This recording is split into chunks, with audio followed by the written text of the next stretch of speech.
लड़की पढ़ने के लिए बाहर जाती है और उसके माँ बाप उसे पढ़ाने के लिए हर एक सपना देखते हैं। हर बेटा बेटी के माँ बाप होते हैं, वो यही सपना देखते हैं कि हमारी बेटी पढ़े लिखे और पढ़ लिख कर एक बड़ा अधिकारी बने, डॉक्टर बने, यानी अच्छी खासी नौकरी लगे। लेकिन दोस्तों, हम आपको जो कहानी सुनाने जा रहे हैं, इस कहानी के अंदर एक माँ बाप एक बेटी को बाहर पढ़ने के लिए भेजते हैं।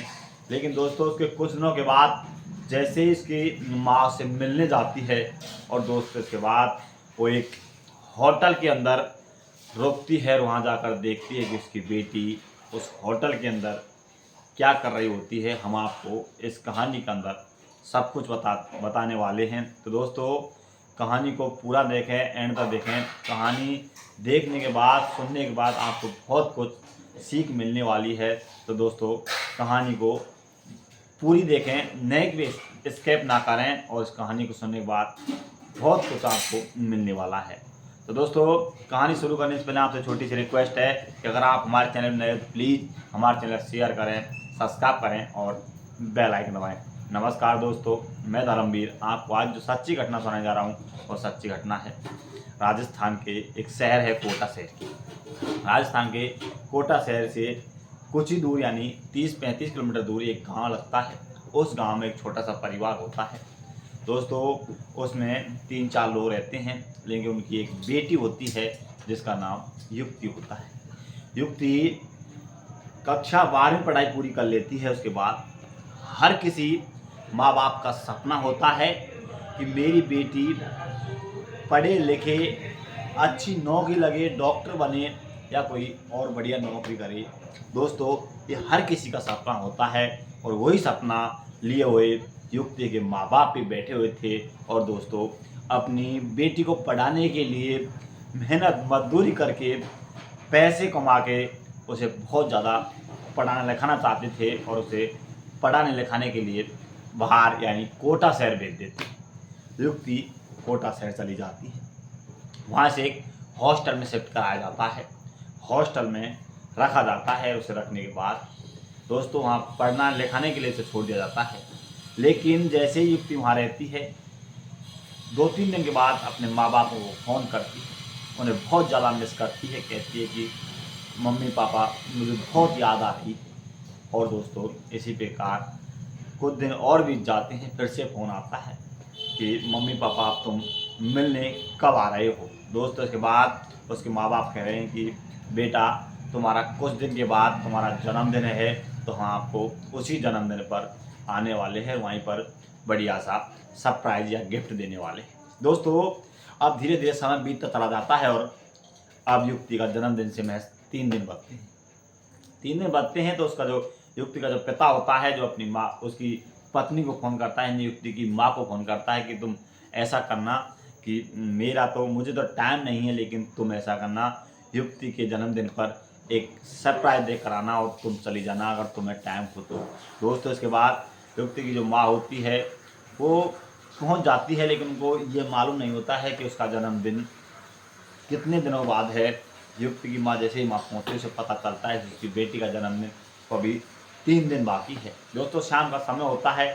शाम का समय जैसे ही युक्ति को जिस हॉस्टल में रखा गया था, उस हॉस्टल के पास युक्ति की माँ जाती है, तो वहाँ जाकर देखती है कि जो वार्डन होता है उसे पूछा जाता है कि यहाँ पर मेरी बेटी रहती है और उसके पास मुझे जाना है।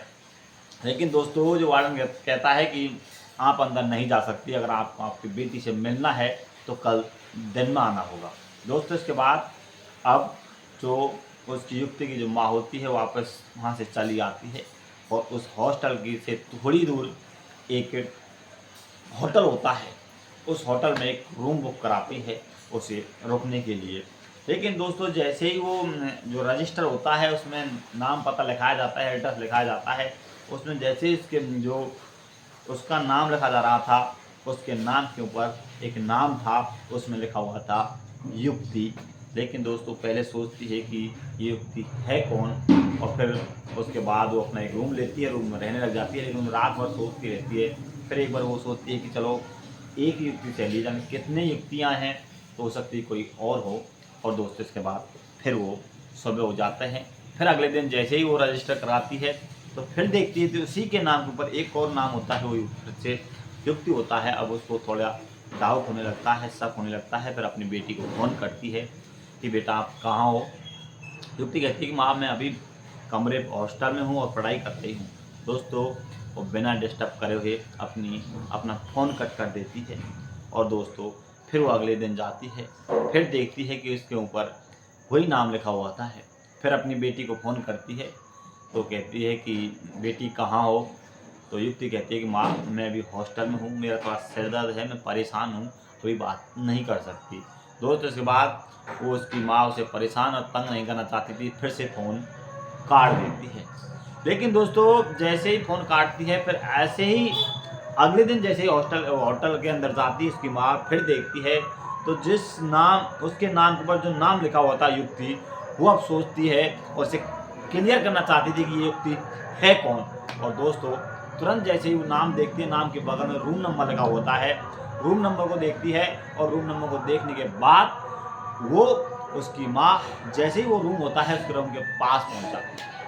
और दोस्तों वहाँ पास पहुंचने के बाद रूम नंबर के पास जाती है, जोर से उस रूम को धक्का मारती है, उस कमरे को धक्का मारती है और तुरंत गेट खुल जाता है। दोस्तों जैसे ही गेट खुलता है अंदर रूम के अंदर अंधेरा सा दिखाई देता है और फिर उसके बाद अब वो उस कमरे की लाइट जलाती है और जैसे ही लाइट जलती है और उस कमरे के अंदर जैसे ही उजाला होता है तो जो इसकी बेटी होती है युक्ति, वो बिना किसी कपड़ों के यानी निर्वस्त्र एक लड़के के साथ लेटी हुई दिखाई देती है। दोस्तों ये दृश्य देखकर उसकी माँ की आंखें फटी की फटी रह जाती है और अपने आप को कोसती रहती है और दोस्तों इसके बाद वो बेहोश हो जाती है और दोस्तों फिर उसे हॉस्पिटल ले जाया जाता है। तो दोस्तों ये थी आज की कहानी। अगर आपको अच्छी लगी हो, आप हमारे चैनल पर नए हो तो प्लीज़ हमारे चैनल शेयर करें, सब्सक्राइब करें और बेल आइकन दबाएं। दोस्तों इस कहानी को सुनाने को देश किसी को परेशान करना नहीं है, किसी का दिल दुखाना नहीं है। हमारा देश है, आप सचेत रहें, जागरूक रहें। ऐसी कहानी ऐसी घटनाओं को सुनकर आपको कुछ सीख मिल सके, कुछ अच्छा मिल सके, आपके परिवार में कुछ ऐसी घटनाएं घटित ना हो, इसलिए हम आपको इस तरह की वीडियो और कहानी लेकर आते हैं। दोस्तों आगे भी इस प्रकार की वीडियो कहानी लेकर आते रहेंगे। जब बने रहिए सफ़र क्राइम घटना चैनल पर। जब तक के लिए नमस्कार, जय हिंद, जय भारत।